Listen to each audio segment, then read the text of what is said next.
কারণ ওই মুহূর্তে আল্লাহ প্রথম আকাশে নেমে আসেন আর ডাকে আলা মিন মুস্তাগফিরিন আগফিরালা, কার ক্ষমা দরকার ক্ষমা চা, ক্ষমা করে দেব। আলা মিন মুস্তাকসিন আকসুলা, কার খাবারের দরকার পোশাকের দরকার চাও দিয়ে দেব। চাও, কার কি লাগবে চাও আমি দিয়ে দেব।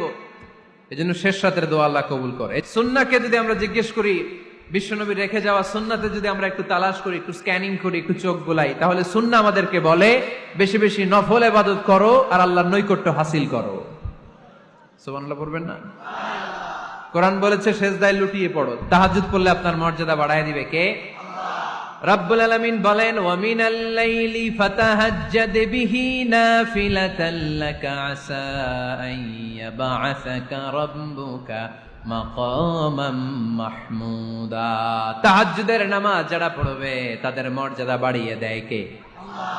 কারণ ওই মুহূর্তে আল্লাহ প্রথম আকাশে নেমে আসেন আর ডাকে আলা মিন মুস্তাগফিরিন আগফিরালা, কার ক্ষমা দরকার ক্ষমা চা, ক্ষমা করে দেব।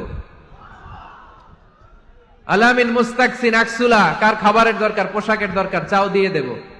চাও, কার কি লাগবে চাও আমি দিয়ে দেব। এজন্য শেষ রাতের দোয়া আল্লাহ কবুল করে। কোরআন বলছে কি আর সুন্নাহ কি বলে?